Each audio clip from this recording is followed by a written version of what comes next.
The future of work. Find out how blockchain is shaping the way we work, collaborate, and earn a living now with Simona Pop, co-founder of Bounties Network, Robby Greenfield of ConsenSys Social Impact, Carlos Acevedo of the New York City Department of Education, from Black Girls Code, Cadence Patrick, and your moderator from Decrypt Media, Ariana Hamaker. Hi and welcome to our panel on the future of work, something that affects pretty much everybody. Many people don't know, blockchain affects work? It does. And I've got an esteemed panel here who is going to tell us exactly why. So let's start by getting them to introduce themselves. Hello, my name is Carlos Acevedo. I'm a New York City public school teacher right now. I teach a blockchain club in my school, and I'm trying to activate crypto communities within the South Bronx and trying to bring decentralization and access to a community that will really utilize it. Hi, my name is Cadence Patrick. I'm a sophomore digital media student, and I'm also a student ambassador for Black Girls Code, which is a nonprofit organization that aims to increase the number of women of color in tech by training girls how to code and use technologies. And our goal is to train 1 million girls by 2040. Woo! Hi, I'm Simona Pop. I'm one of the co-founders of the Bounties Network. We're the creators of the Standard Bounties Protocol. We also have our Bounties Explorer, and we focus on incentives to empower and change the future of work, as well as redesign a whole bunch of different industries. My name is Robby Greenfield. I'm the lead for ConsenSys Social Impact, also a solutions architect. And really, my job is to see how we can leverage what ConsenSys offers across the commercial sector and leverage that in the social sector, and also working with amazing teams like Bounties, Black Girls Code, and really leveraging the technology to affect our most marginalized communities, whether it's offering education, enabling entrepreneurship, or creating viable solutions to help transfer aid. Okay, so we're going to start with we're going to cut to the chase, and we're going to talk about, your definition, really, of the future of work. What does it encompass? Who would like to go first? Maybe Simona. So I think for us, looking at how blockchain and how Web3 applications can redesign and reshuffle the way we work and the way we collaborate with each other across geographies, across different industries, it really is a focus on enabling access. And enabling access to information, enabling access to resource, and a global pool of work and of talent. And that very much starts with education and then continues on to redefining what we understand by work and redefining those dynamics, which I think is what we're already doing, and we're going to continue working on that. Okay, and who else? Yeah. I mean, I absolutely agree. Access is key, particularly in emerging economies where you're starting to see new creations, access to crop insurance or microfinance, different things that allow people to be entrepreneurs or sustain the way that they're living, especially in agrarian economies.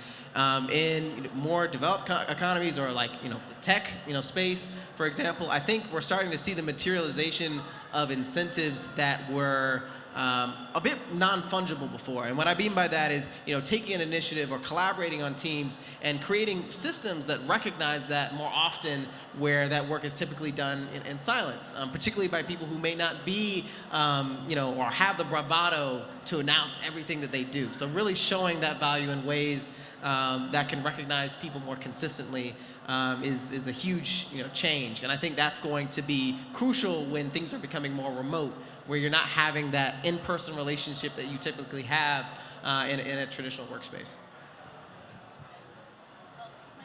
Yeah, so I deal with this a lot because one of my jobs is teaching students what their opportunities might be after they leave high school. And thinking about the future of work, it is decentralized. Education in our current paradigm is kind of institutionalized, and here with Ethereal, we'll think about trusted third parties, and there's nothing more centralized than the New York City Department of Education. but how are we educating our students, right? There's such a glut of college graduates that it's really difficult for students from, let's say, disadvantaged communities to kind of rise up and find suitable employment. And whereas geography may have been an issue earlier, now with the advent of blockchain or just overall internet, we have more access and more ability, so it's going to be more skill-based. One of the presidential candidates, Andrew Yang, talks about, the export of jobs around the world and the reason why automation is really taking away jobs that would have really benefited my students in the past. And one of the things we're trying to do is also have this sort of crypto community project in which we bring blockchain education to other communities, because see, people talk about like a diversity problem in technology, and blockchain will really benefit from diversity in that, the more diverse and more participants in a network, the more secure and valuable a network will be for all of us. So there's a real incentive here in talking about incentives to not just look at, let's say, developing economies that might be international, but look around 10 miles north to the South Bronx or out to Bed-Stuy, the communities here in Brooklyn. Once we get, everybody from the reggaetoneros and to like the people in the bodegas using crypto, you really have a mass adoption, and that really begins with the idea of education, right? And once they understand what exactly blockchain is, what crypto is, and what it can do for them, and it's less a novelty for them, but an actual thing that they can utilize and continue to do and then help us grow. Yeah, so obviously I'm not in the workforce yet, but as a student, sort of adding on to what Carlos was saying, one thing that Black Girls Code is doing is working to expand into decentralized learning, and that's really exciting for me because I have learned about blockchain through their workshops and summer camps and things like that, and it makes me really excited to see where that's going in the future. And so that is definitely one thing that we're going to be working to do with things like cryptocurrency and tokens, and using our learning experiences to actually create systems within the organization. So yeah, it's really exciting. And I think I think that's a very, very important piece, because once you teach things and once people learn things, but then you give them the opportunity to practice what they have learned and to expand on it and to even creatively think about solutions relevant to themselves, to their communities, to what they're interested in. That's where the spark comes, and that's where the future of this work starts germinating and starts expanding. So how far along are we? Simona, you were telling me earlier that, Carlos, your students have problems, they have no banks nearby. I mean, are they able to utilize blockchain technologies yet? I mean, how far? Oh, 100%. No, they can utilize blockchain. I mean, this is the thing. They're digitally native, right? So what we have now is we have the foundational skills that are there to utilize, let's say, any kind of wallet that's on a phone, like a mobile wallet, so to speak, right? So if you're familiar with New York City, so for example, I get off at the exit near the Bronx Zoo, and I'm about 4 miles away to my school. Within that 4-mile drive, within New York City, mind you, I do not pass one bank branch. Now, if you think about Manhattan, every block there's a Starbucks, a Duane Reade, a Chase Bank, Bank of America, but in the South Bronx, there are no branches. So let's say you want to transact, let's say you want to store your own value. It's going to cost you money to take the bus or the subway to then go deposit each way. And when we're talking about that level of income for people, that's a detriment. That's going to hold them back. And so what crypto really allows, especially with the onset of stablecoins now, is the ability to store your value and transact in a way that keeps it local in the community, while in addition plugging them into the decentralized network that is a blockchain. So, if they're ready, yes, they're ready. They're there. But it's the early onset, and as the UI continues to improve, then we're going to see more and more. Look, the bottom line is that if they can use Snapchat, they can sign on to Facebook, they can use a wallet, right? And they're going to see it, they're going to use it, they love their phones, like this lovely young lady here. They're digital native, the foundational aspects are there, so we just have to capitalize on that and educate them more in the proper use. And that's really where I think is going to be like the crux. It's the educational aspect, security versus convenience. But, that's where the rest of us come in. And so Simona, you were telling me something about the very interesting projects you've going on with the Bounty network. I mean, it's almost like bounties are becoming, the new kind of work in many respects, right? I mean, I think they are definitely, so incentives are incredibly, incredibly powerful, and they can genuinely be behavioral changing, right?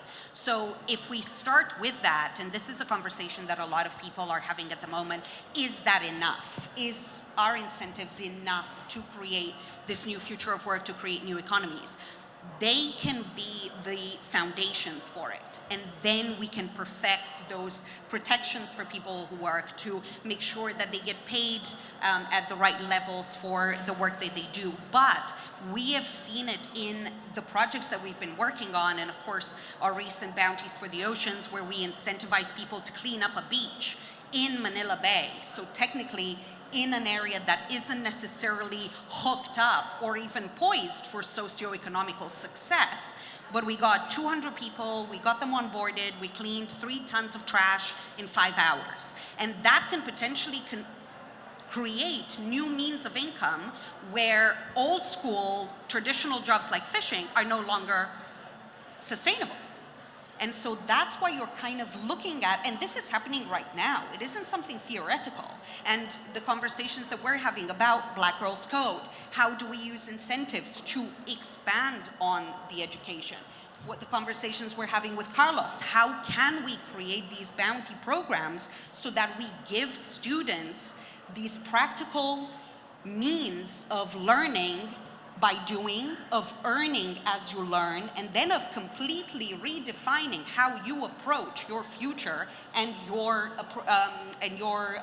work style. So, yeah. Oh, no, I just wanted to add to that. I think, incentivized learning in particular, I mean, given the scope of the conversation, is something that we can do now.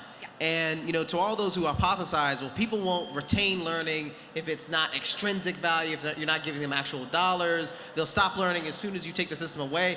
Actually, the research points in the direct opposite way. You can use intrinsic incentives associated with recognition, associated with experiences, experiential learning, like coming to an Ethereal or going to a DevCon, and they learn incredibly well. And not only do they learn well, they learn at incredibly young ages, right? Before Black Girls Code, when we were starting to develop the curriculum to really interface with marginalized, communities of color that are from the East Palo Altos, the Oaklands, we had students that were 7 years old that could understand the financial crisis. So the only limitation to students being able to learn is our perception of how much they can learn, right? And that's usually the limiting thing. We usually don't share it with them because we think it's too complex. And I think it's also a good gauge to understand, particularly if a student wants to make this their career choice, how can we get them into the pipeline of success, whether it's joining Bounties Network, whether it's joining ConsenSys, to be a viable candidate long before they matriculate to college. So, but are incentives enough? Because, I mean, what else do we need to put into place in order to make these things happen? Are we there yet? I mean, obviously we've got a UX issue, but apart from that, there are some things that are still already ready, but what else do we need? Well, I mean, we just need overall education. So I've been talking with Simona and also the electric coin company, and they're starting a crypto community project, which is a summer project in which we take a cohort of students from the South Bronx and teach them using crypto as an incentive. I mean, we say, what else is needed?